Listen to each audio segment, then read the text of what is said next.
Good morning, everyone, and welcome to National Shelf Service. My name is Alison Brumwell. I am the chair of Phillips Youth Libraries Group, and I am a librarian based at Kirklees College in Huddersfield. The book I'd like to share with you this morning is by Katherine Johnson. It's a wonderful historical novel for older readers, and it is called The Curious Tale of the Lady Caraboo. This is actually a novel which is based on real events that took place in 1817, and it follows the story of a young woman called Mary Wilcox. And the premise of this novel is whether Mary was or was not, in fact, a fraud and a charlatan. We meet her in 1819. Katherine Johnson has shifted the story back a couple of years.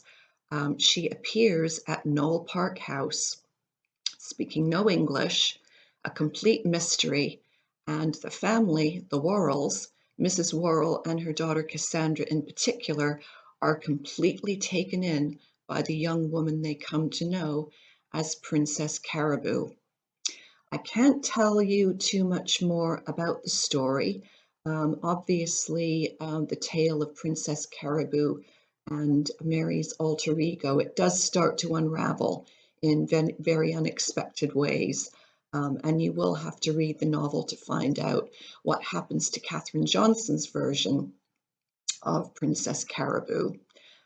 If you want to find out a bit more about the story, you can certainly do that online, and you can actually see some images, paintings, and engravings of the real Princess Caraboo from that time. As I said, this is historical fiction. I love the fact that it's based on a very intriguing real life story. It has quite a lot to say about both science and attitudes towards women at that time.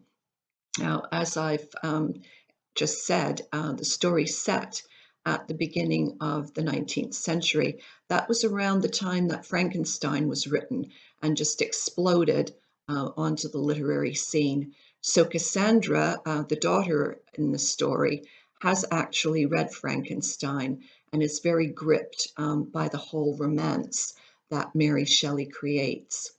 You'll find out a bit about phrenology, the study of skulls, and graphology, the study of handwriting, both of which were evolving at that time, and by which scientists and various people who came to meet Princess Caraboo, they try and find out a little bit more about her and verify her authenticity by using these methods.